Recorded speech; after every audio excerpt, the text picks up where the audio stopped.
신약성경 353면에, 제가 가지고 있는 성경은 신약성경 353면에 히브리서 1장 1절부터 14절 말씀까지를 제가 한 절 읽고 여러분들 한 절 읽고 교도감에 읽도록 하겠습니다. 히브리서 1장 1절부터 14절 말씀입니다.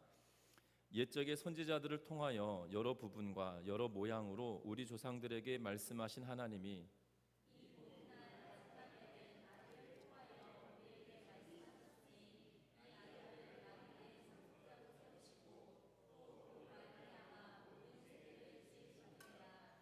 이는 하나님의 영광의 광채시요 또 본체의 형상이시라. 그의 능력의 말씀으로 만물을 붙드시며 죄를 정결하게 하는 일을 하시고 높은 곳에 계신 지극히 크신 이의 우편에 앉으셨느니라.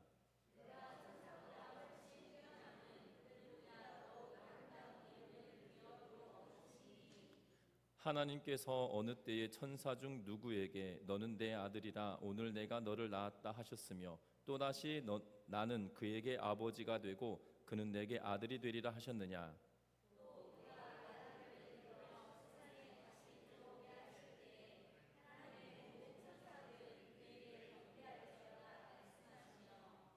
또 천사들에 관하여는 그는 그의 천사들을 바람으로 그의 사역자들을 불꽃으로 삼으셨느니라 하셨으되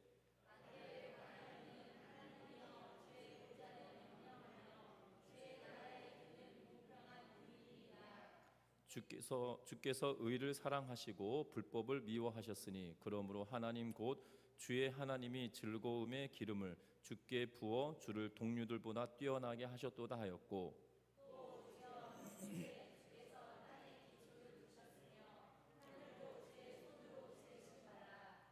그것들은 멸망할 것이나 오직 주는 영존할 것이요 그것들은 다 옷과 같이 낡아지리니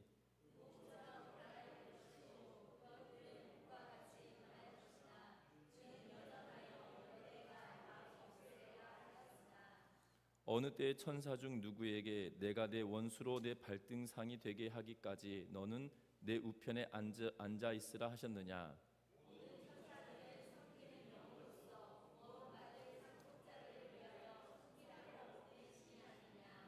아멘.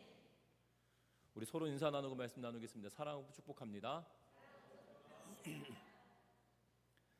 세대교회 소강성 목사님이 글을 남기신 글 가운데 이러한 내용이 있습니다. 뭐라고 글을 쓰셨냐면 2차 대전 후에 20세기 중반의 유럽은 완전히 정신적인 공백 상태에 빠져 있었다라고 글을 시작하면서 이야기를 합니다. 그 전까지만 해도 유럽인들은 과학이 인류를 구원할 것이다라고 생각하였고 인간이 인간을 구원할 것이다라는 그러한 휴머니즘과 문의 부흥 운동으로 인하여서 이 과학이 그리고 인류가 인류를 구원하게 될 것이다라고 여기고 그리고 믿고 살아왔었습니다.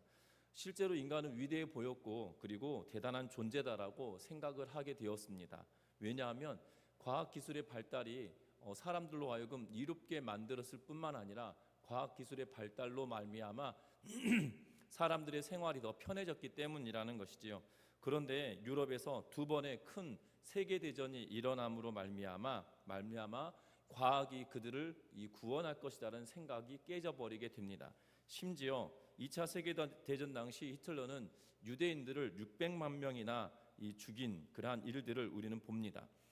가장 중요한 것은 비참하고 끔찍하게 이 사람들을 어쩌면 저렇게까지 죽일 수 있을까라는 생각이 들 정도로 사람들을 살해하였던 그러한 모습을 보죠. 특별히 이 나치 정권은 이 독일에만 있었던 것이 아니라는 겁니다.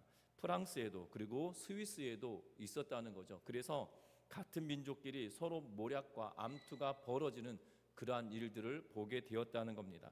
한마디로 하면 인간성이 완전히 상실되어져 버린 그러한 시대를 살게 되었고 인간성이 완전히 황폐된 그러한 시대를 살아가게 되었다라는 것입니다. 이러한 모습을 보면서 유럽의 사람들은 절망에 빠질 수밖에 없었다라고 이야기합니다. 사람이 이 정도밖에 안 되었는가, 사람의 가치가 이 정도밖에 되지 않았는가라고 생각하는 그러한 시대를 살아갈 때 프란시스 쉐퍼라고 불려지는 목사님이 스위스 알프스 산록에 이 라브리 공동체라고 하는 공동체를 세우게 되어집니다. 이 라브리라고 하는 말은 프랑스어로 도피처, 은신처, 피난처 이러한 의미의 단어인데요. 이 라브리라고 하는 공동체를 세운 목적은 진정한 공동체 생활을 통해서 파괴된 인간성을 되찾고 그리고 일그러져 버린 신앙을 회복함으로써 유럽 정신사의 황폐한 고를 메꾸자라는 그러한 이 가치를 두고 라브리 공동체를 만들어 가게 되는 것을 봅니다. 이 라브리 공동체에 동참하였던 많은 사람들이 있고 그리고 학자들도 그리고 예술인도 종교인도 그리고 엔지니어들도 이 공동체에 참여하게 되어집니다. 각계각층의 수많은 지성인들이 모여서 이 프란시스 셰퍼 목사님과 더불어 쉼과 회복의 공동체 생활을 해가는 것을 보게 되고 이것이 20세기의 유럽을 이 정신세계의 이 안정화를 꾀했다라는 그런 평가를 받고 있는 것을 보게 됩니다. 참된 쉼을 통하여서 자유를 그리고 회복을 얻을 수 있기 때문이다라고 이야기하고 있는데 중요한 것은 이 프란시스 셰퍼 목사님이 만들어 놓았던 이 라브리 공동체는 어떻게 보면 교회의 또 다른 모습이다라고 말할 수 있을 것입니다. 교회는 하나님께서 그의 독생하신 예수 그리스도를 죽이시기까지 사랑하심으로 말미암아 그 독생하신 예수 그리스도를 나의 주 나의 하나님으로 고백하는 이들이 모여져 있는 공동체가 바로 교회 공동체이고 이 교회 공동체를 통하여서 하나님의 은혜를 경험하고 그러함으로 말미암아 쉼과 평안을 얻게 되어지는 그러한 공동체가 되어져야 된다는 거죠. 그런데 현대를 살아가는 그리스도인들 특별히 교회 공동체가 이러한 기능을 하지 못하는 일들을 종종 보게 되어진다는 겁니다. 특별히 우리 전미중앙교회 온 성도님들은 정말 이 교회 공동체가 하나님께서 그의 핏값으로 사신 공동체란 사실을 기억하면서 우리 전미중앙교회 온 성도들은 정말 쉼과 평안을 그리고 회복을 나눌 수 있는 정말 하나님께서 뜻하신 대로 세워져 가는 그러한 교회 공동체가 되시기를 주의 이름으로 부탁드립니다. 그래서 오늘부터 시작하여서 히브리서 말씀을 보게 될 텐데요. 이 히브리서는 하나님께 어떻게 예배하는 것이 마땅한가에 대한 이야기를 하게 될 겁니다. 특별히 이 히브리서는 레위기의 주석이다라고 불려지는 그러한 성경이기도 한데요. 결국 우리가 하나님과 어떤 관계를 맺고 하나님께 어떤 예배를 드리는 것인가에 대하여서 이야기하게 될 텐데 하나님께 온전하게 예배하는 자들을 통하여 하나님은 그들을 통하여 역사하시게 된다는 사실들을 기억하셨으면 합니다. 세상의 많은 사람들은 교회 공동체 안에 정치인들이 얼마나 있느냐 그리고 경제 지도자들은 얼마나 있느냐로 그 교회 공동체의 능력이나 힘을 평가할 수 있겠지만 성경은 그렇게 말하지 않는다는 거예요. 성경은 정치 지도자가 교회에 얼마나 있느냐, 유력한 경제 지도자들이 얼마나 있느냐 이런 것을 따져 묻는 것이 아니라 하나님은 그 하나님의 법과 하나님의 말씀으로 예배하는 자가 얼마나 있느냐에 따라 하나님은 그 공동체를 쓰시고 쓰시지 않느냐가 판가름 난다는 걸 기억하면서 마지막 때라 불려지는 이 시대에 우리 전미중앙교회 온 성도들이 정말 하나님께서 들어서 사용하시는 복된 성도님들 되시기를 부탁드리며 오늘 말씀을 통해서 그 길들을 찾아가는 은혜가 있으시기를 주의 이름으로 부탁드립니다. 특별히 공동체가 침체되거나 또한 개인의 신앙에 혼란이 가중되는 상황이 있다라면 오늘 본문을 통하여서 더욱더 그 은혜를 찾아보고 혼란스러움이 아닌 명확한 표대를 바라보고 나아갈 수 있는 우리 모두가 되시기를 주의 이름으로 부탁드립니다.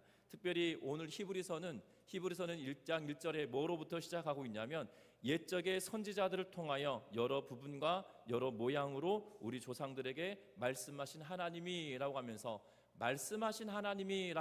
말을 시작하고 있는 것을 보게 됩니다. 특별히 하나님은 이 히브리서 저자는 이 계시다라고 하는 모티브로부터 시작하고 있다는 거죠. 화두를 뭐로부터 시작하냐면 계시다라고 하면서 하나님이 말씀하셨다, 말씀하시는 하나님이라고 하면서 계시로부터 그 말을 시작하고 있다는 겁니다. 계시는 무엇을 말하냐면 하나님께서 자신의 존재와 뜻을 피조물들에게 피조 세계에 나타내시는 활동을 통틀어서 계시다라고 이야기합니다. 어떤 분들은 나 계시받았어 이렇게 표현하기도 하는데 어떤 계시받았다는 그 표현은 하나님이 그 하나님의 자신을 또한 그의 뜻을 피조 세계에 드러내는 것을 보았다라는 의미로 사용해야 되는데, 계시받았다라는 이런 의미를 무슨 일이 이루어질 것을 보여주셨어, 이런 의미로 계시라는 단어를 쓰는데요. 사실 계시는 뭐 내가 예언을 받았다, 뭐 어떤 일이 이루어질 것을 미리 보았다, 이런 의미가 아니에요. 하나님 자신이 피조 세계에 자기 자신과 그의 뜻을 나타내고 드러내는 일련의 모든 행위들을 계시다라고 표현을 하고 있어서, 그래서 말씀하시는 하나님이다라고 표현할 수 있을 겁니다. 그런데 오늘 본문 1절과 2절에 이 말씀하시는 하나님에 대하여 이 대꾸를 이루면서 말하고 있는 것을 보게 됩니다.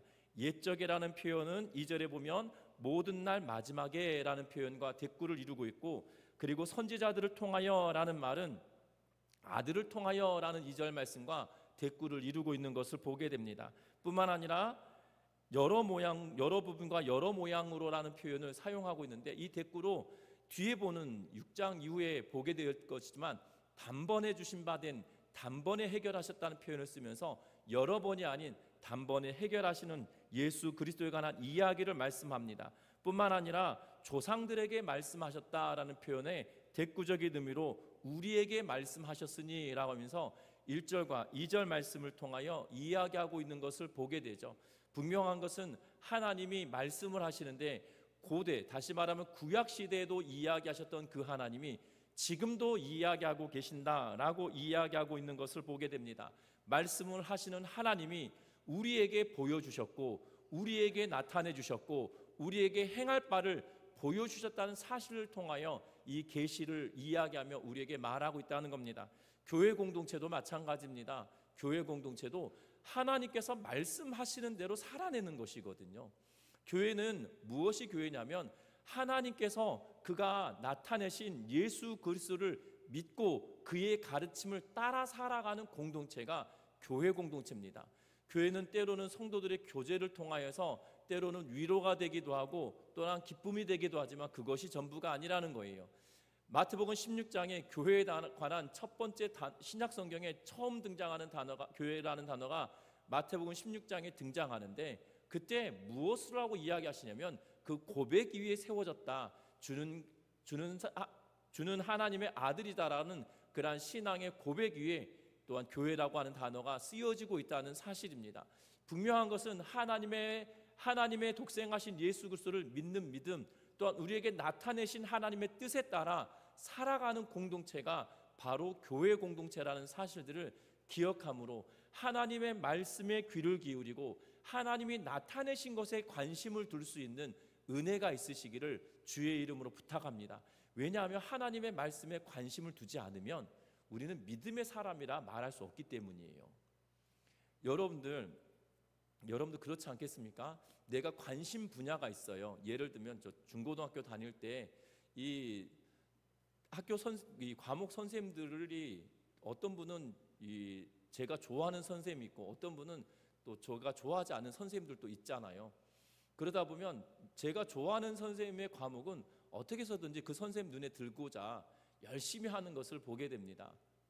그래서 그 선생님의 관심사가 뭔지, 그리고 수업할 때 눈에 띄어보겠다라고 눈을 초롱초롱하게 뜨고 졸린 눈을 비벼가면서까지 이렇게 수업을 듣는 것을 보게 되죠. 그런데 여러분들, 우리의 관심사는 신앙생활에 우리의 관심사도 마찬가지라는 거예요. 교회라고 하는 모임은 사람들이 모여 있기에 그 본래적인 관심으로부터 때로는 흐려질 때도 있는 것을 보게 되어지죠. 그런데 우리의 본래적인 관심을 흐려져선 되지 않는다는 거예요. 우리의 본래의 관심은 하나님이 나에게 무엇을 말씀하시는가, 거기에 관심을 두고 살아내는 은혜가 있기를 주의 이름으로 부탁드립니다. 그 관심이 멀어지기 시작하면 결국 그 주류에서부터 멀어지기 시작하게 되어지고요. 그 주류에서 멀어지기 시작하면 그 결론적으로는 그 하나님의 관심으로부터 멀어졌기 때문에 하나님께서 기뻐하시는 공동체가 아닌, 하나님께서 들어 사용하시는 공동체가 아닌, 하나님께서 사용하신 기뻐하는 그 사람이 아닌 이 열외자의 모습이 되어진다는 걸 기억하면서 하나님의 말씀에 귀를 기울이고 관심을 두는 은혜가 있기를 주의 이름으로 부탁드립니다. 왜냐하면 하나님은 그 말씀을 통하여 천지를 지으셨고, 하나님은 그 말씀을 통하여 예수님을 이 땅에 보내셨으며, 하나님은 그 말씀을 통하여 교회 공동체가 믿음의 길을 걸어가도록 만들어 놓고 계셨기 때문이라는 거예요. 그러하기에 하나님의 말씀을 등한시하기보다 하나님의 말씀을 더욱더 친밀하게 가까이 해가는 은혜가 있으시기를 주의 이름으로 부탁드립니다. 하나님의 말씀이 주가 되지 않으면 우리의 신앙에 이 뭐라고 표현해야 될까요? 좋은 날이 점점점 사라진다라고 생각하시면 될 것 같아요. 어떻게 보면 이 곁다리가 더 중요할 것처럼 여겨지지만 아니라는 겁니다. 제일 중요한 거는 하나님의 말씀이라는 걸 기억하면서 하나님의 말씀이 나에게 무엇을 이야기하고 계시는지에 날마다 관심을 두고 살아가는 은혜가 있기를 주의 이름으로 부탁드립니다. 뿐만 아닙니다. 오늘 성경의 말씀에 보면 2절부터 4절 말씀까지를 이렇게 기록합니다. 2절 하반절에 보면 그로 말미암아 모든 세계를 지으셨느니라. 3절 같이 한번 3, 4절 같이 읽어보는데요. 이는 하나님의 영광의 광채시요 그 본체의 형상이시라. 그의 능력의 말씀으로 만물을 붙드시며 죄를 정결하게 하시는 일을 하시고 높은 곳에 계신 지극히 크신 이의 우편에 앉으셨느니라. 그가 천사보다 훨씬 뛰어남은 그들보다 더욱 아름다운 이름을 기업으로 얻으심이니. 아멘. 오늘 이 말씀의 4절 말씀 보면 그가 천사보다 훨씬 뛰어남은 그들보다 더욱 아름다운 이름을 기업으로 얻으심이니 라고 이야기하고 있는 것을 보게 되어집니다. 특별히 교회의 영적인 상태가 바르고 건강하면 영적인 세계도 건강하게 되어진다는 겁니다. 그런데 영적인 세계에 바르고 건강하지 못하면 기록된 말씀으로부터 벗어나기 시작한다는 거예요. 기록된 말씀을 벗어나기 시작하면 어떻게 보면 영적으로 건강하지 않다, 그리고 영적으로 바르지 않다라고 평가할 수 있을 겁니다. 왜냐하면 이 3절과 4절을 하나님의 말씀으로 시작했다라면 3절과 4절을 이야기하는데 뭐라고 이야기하냐면 갑작스럽게 천사보다 훨씬 뛰어남은 그들보다 더욱 아름다운 이름을 기업으로 얻으심이니 라고 이야기하면서 예수 그리스도를 천사보다 뛰어나다라고 이야기하고 있는 것을 보게 됩니다. 왜 그랬을까요? 그것은 다른 것이 아니라 하나님의 말씀으로부터 그들이 관심이 멀어지기 시작하니 무엇이 드러나기 시작하냐면 천사가 우월하다라고 여기기 시작하는 거예요. 그래서 히브리서를 쓰고 있는 이 시대에 어떠한 상황이 벌어지고 있냐면 예수 그리스도는 말씀으로 이 땅에 오시고 십자가의 죽으심으로 그가 고난당하여서 우리의 죄를 짊어지시고 십자가에 죽으시고 부활하셨는데 승천하시고 나서 하나님 우편에 앉으셔서 우리를 위하여 간구하신다라고 끊임없이 배우고 들었지만 실제적인 우리의 삶을 살아가는 현상 가운데서는 능력 있거나 때로는 우리에게 나타나는 것은 예수 그리스도가 아니라 천사의 모습, 주의 사자의 모습으로 나타나는 일들이 또한 현상 가운데 드러나는 일들이 있어서 예수님이 도대체 무슨 능력이 있어? 천사가 더 뛰어난 거 아니야? 하나님이 우리에게 주의 사자로 역사하시잖아 라고 하면서 이야기하는 이들이 있어서 그리스도보다 천사가 더 뛰어난 거 아니냐라고 하는 이단들이 생겨나기 시작했다는 거예요. 여러분들 관심 가져야 되는 것은 무엇이냐면 우리가 하나님의 말씀을 벗어나기 시작하면 하나님의 말씀에서 벗어나기 시작하면 우리의 영적인 상태가 흔들리기 시작합니다. 그런데 우리는 하나님의 말씀을 관심 가지십시오 라고 이야기하면 내가 하나님의 말씀에 관심을 두고 열심을 내는 거라고 생각할 때가 있는데요, 그 말을 하는 것이 아니라 하나님의 말씀이 지금 나에게 무엇을 요구하시는가에 관심을 두라는 거예요. 하나님의 말씀이 지금 나에게 무엇하길 원하시는 거냐에 관심을 둬야 되는데 내가 성경을 공부하고 있습니다에 그리고 내가 성경을 이렇게 했습니다에 더 관심을 둘 때가 있다는 거죠. 그것도 중요할 수 있습니다. 그런데 더 중요한 것은 내가 성경을 읽었으면 그 읽은 성경의 말씀이 지금 나에게 무엇하길 원하시는가 거기에 관심을 두고 살아가야 된다는 거예요. 그런데 그것을 뒷전으로 두고 놨더니 어떠한 일이 벌어지느냐, 천사가 더 우월하다라고 여기는 그러한 시대가 도래해버렸다는 거죠. 여러분들 분명한 것은 3절에 하나님의 영광의 광채이시고 본체의 형상이시고 그의 능력의 말씀으로 만물을 붙드신 분이시고 죄를 정결하게 하는 일을 하시고 높은 곳에 계신 지극히 크신 이의 우편에 앉아 계신 분, 그분이 더 능력 있는 분이시잖아요. 여러분들 잘 보시면 이런 거죠.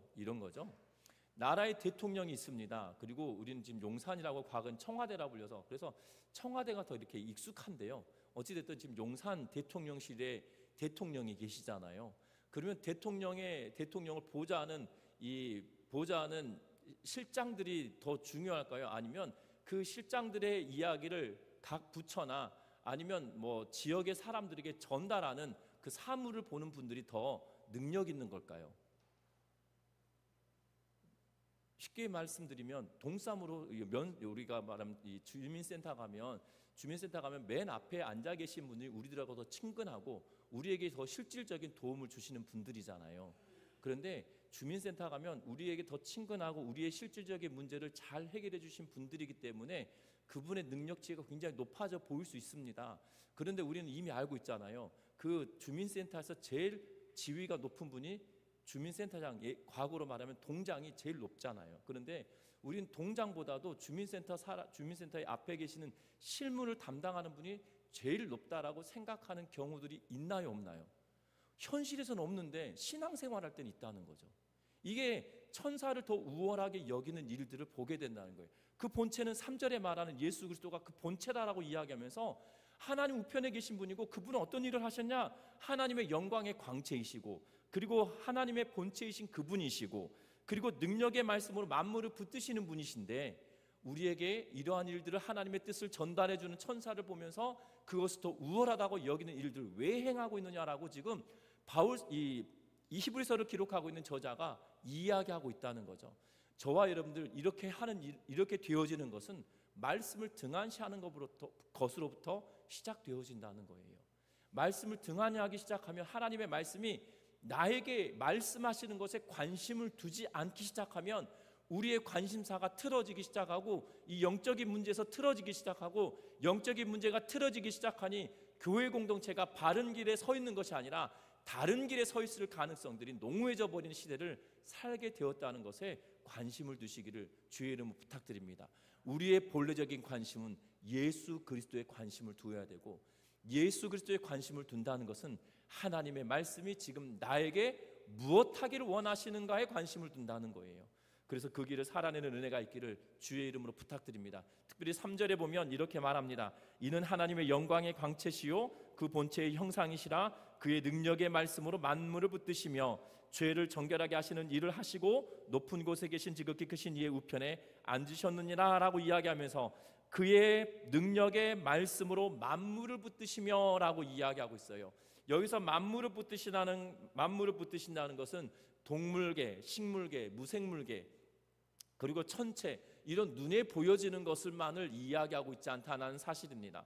골로새서나 에베소서의 말씀을 통해서 보면 예수님께서 붙드시다라는 표현은 보이는 세계와 보이지 않는 모든 세계를 관장하시고 또한 통치하시는 분이심을 우리에게 말씀해 주고 계시는 것을 보게 된다는 거예요. 분명한 것은 그 예수 그리스도가 본체이시고 실질적인 주관자이신데 그를 건너뛴다는 것을 있을 수 없다라는 사실입니다. 우리가 주된 것을 잊어버리고 부차적인 것을 더 관심을 두고 그것이 우월하다고 여기게 되는 이유는 다른 것이 아니라 5절 말씀부터 14절 말씀 때문인데요. 5절 말씀부터 시작하여 14절 말씀에 보면 여러분들 막 이렇게 들여써서 드려진 본문들이 있습니다. 이것은 구약의 성경을 인용한 말씀인데요. 그 말씀이 굉장히 많이 인용되어지고 있는 것을 보게 되어져요. 5절에는 시편의 말씀과 사무엘하 말씀을 인용하고 있고 또 6절에서는 시편 97편과 베드로전서 3장 말씀, 시편 97편의 말씀을 인용하고 있고 그리고 7절에서는 시편 104편 말씀을 인용하고 있고 8절에서는 시편 45편 말씀을 인용하고 있는 것을 보게 됩니다. 10절에서는 또한 시편 102편의 말씀을 인용하고 있고 그리고 이 13절에서는 시편 110편의 말씀을 인용하고 있다라고 여러분들 각주에 보시면 그것을 낱낱하게 기록해 놓고 있는 것을 보게 되죠.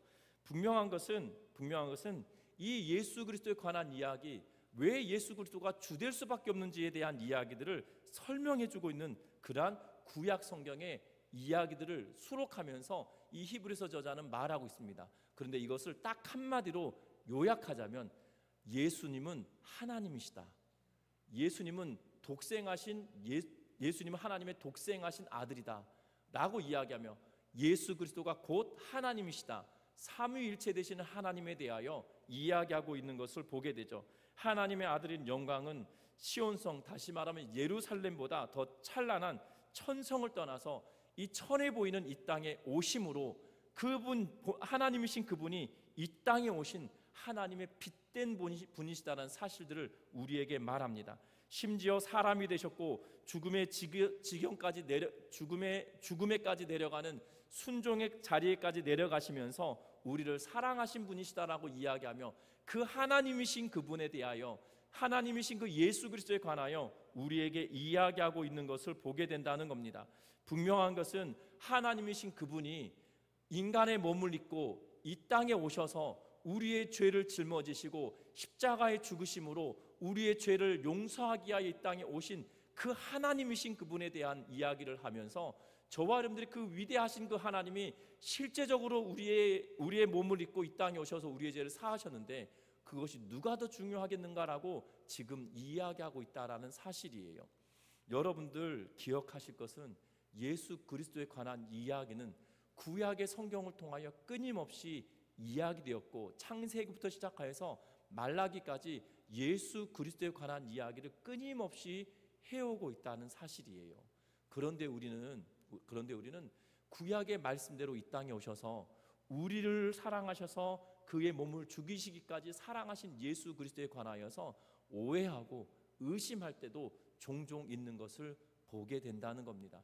의심이 아니고 또한 그를 등한시할 것이 아닌 오직 그만 바라보고 살아내릴 수 있는 우리 전미중앙교회 성도님들 되시기를 주의 이름으로 부탁드립니다. 서두에서 말씀드렸지만 교회 공동체가 빛을 잃어버리고 교회 공동체가 쉼과 회복의 공동체가 되지 않은 이유는 주된 것들을 잊어버리고 또한 핵심적인 것을 망각해버렸기 때문이라는 건데요.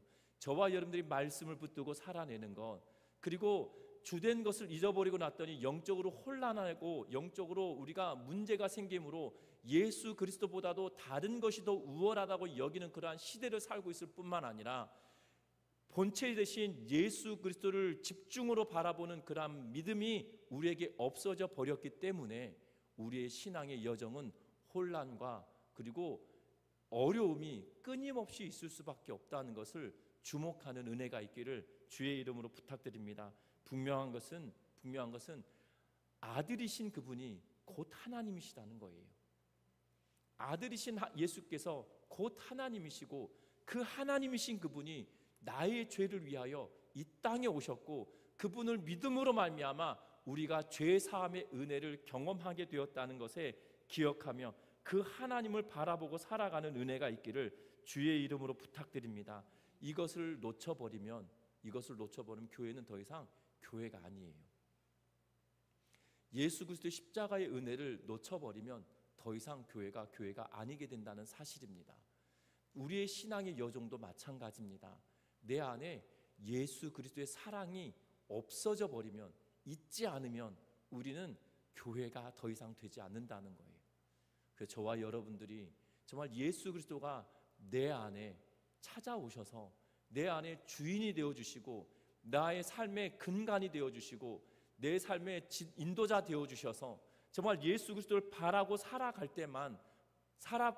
때마다 주님께서 허락하시는 은혜를 누리며 살아가는 우리 전미중앙교회 온 성도님들 되시기를 주의 이름으로 부탁드립니다. 말씀을 맺으려고 합니다. 현대는 참 희한한 시대를 살고 있습니다. 왜냐하면 예수 그리스도에 관한 이야기를 하며 이렇게 말합니다. 성경은 과학으로 증명되지 않는 이야기가 쓰여져 있는 신화 같은 책이야. 그래서 믿을 수가 없다라고 이렇게 말합니다. 그렇게 말하는 분들이 꽤 많아요. 성경에서 기적이 일어났다라고 하면서 그 기적이 정말 가능하겠어? 예수님이 무리를 걸으셨다라고 하는데 정말 무리를 걸을 수 있겠어? 그리고 오병이어로 5,000명을 먹이고 12광주리가 남았다는데 그런 일이 있을 수 있겠어? 구약의 성경에 엘리사도 죽은 아이를 살리죠. 죽은 사람을 어떻게 살릴 수 있겠어? 라고 이야기합니다. 그것은 그래서 거짓말이야 라고 말하며 이야기합니다. 그런데 참 놀라운 것은 여러분들 방송을 간간히 보시다 보면 그렇잖아요. 이 장명하시는 분들이 이름을 풀어주시는 일들을 보게 됩니다. 한 모 방송에 그 토크쇼에 이름에 관한 이야기가 나와서 그 이름을 가지고 풀어주시는 분들이 있는데, 그 결론적으로 말하면 그 방송에서 그 장명하신 분들의 설명을 통해서 보면 이런 의미로 이름을 지었기 때문에 이 사람의 직업은 이것일 수밖에 없다라는 표현을 쓰고 있는 것을 보게 되어져요. 그러니까 어떻게 보면 장명하는 것, 이것이 과학일까요?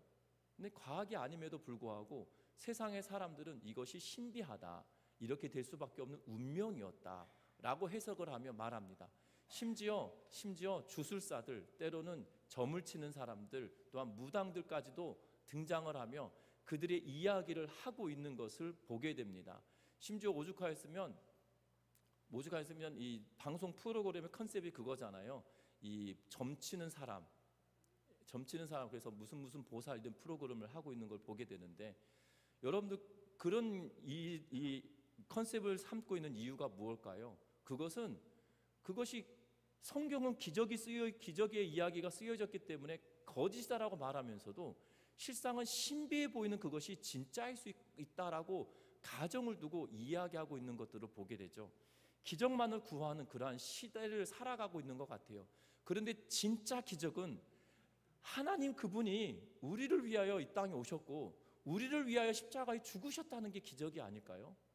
여러분들 이웃집의 아이가 너무나도 예쁘고 사랑스러워서 내 목숨을 내어주겠다는 사람이 있을 수 있나요? 그건 불가능하거든요. 그것이 쉬운 일이 아니에요. 그래서 간혹 신장을 떼어서 기증을 했다, 그 아이를 살리기 위해 신장을 떼어서 기증을 했다 이러면 방송에 막 나오는 이유가 뭡니까? 그런 일이 흔하지 않기 때문에 나오는 거잖아요. 그런데 예수님께서, 독생하신 예수님께서 저와 여러분들 사랑하셔서 십자가에 죽으셨고 부활하셨다는 사실이 우리에게 증거되어졌고 주어졌는데, 우리는 그것이 정말 진짜 기적이 아닐까요? 그런데 우리는 그것을 기적이라 치부하지 않고 있을 수 없는 일이라고 이야기하며 믿으려고 하지 않아요. 그런데 신비해 보이는 세상적인 것들은 정말 그럴 수 있겠구나, 정말 신비하다 이러면서 믿으려고 애쓰죠. 여러분들 잘 생각해 보십시오. 우리의 신앙의 근간은 예수 그리스도를 믿음으로부터 시작된다는 거예요. 허황된 신비한 것에 관심을 두기보다 진짜 기적인 예수 그리스도 십자가의 사랑을, 저와 여러분들 거기에 관심을 둠으로 말미암아 우리의 모습이 변화되어지고 바뀌어지고 정말 성육신하신 예수 그리스도의 영광을 바라봄으로 말미암아 우리의 인생이 변화되는 은혜를 경험하는 믿음의 성도님들 되시기를 주의 이름으로 부탁드립니다. 그 예수 그리스도의 십자가의 사랑이 내 안에 경험되어질 때 우리의 인생은 바뀌게 된다는 거예요. 우리의 인생이 바뀌게 된다는 거예요. 수많은 역사들 통하여, 또한 신앙생활하였던 수많은 사람들 통하여 우리들에게 증언되어지고 있는 것을 보게 되죠. 여러분들 그 예수 그리스도를 이 시간 믿으며 나아가는 은혜가 있길 바라고, 내가 믿었던 예수 그리스도를 다시 한번 명확하게 바라볼 수 있는 시간 되시기를 주의 이름으로 부탁드립니다. 그래서 이 땅의 삶을 살아갈 때 정말 쉼과 회복의 공동체로 다시금 회복되어져서 저와 여러분들이 이곳에 모이는 이들이 정말 기쁨을 누리게 하고 하나님의 능력을 체험되게 하고 저와 여러분들 통하여서 하나님께서 귀하게 사용하시는 그러한 공동체가 되어져 이 마지막 때에 하나님을 기쁘시게 하는 그러한 공동체가 되시기를 주의 이름으로 부탁드립니다. 찬양하시겠습니다.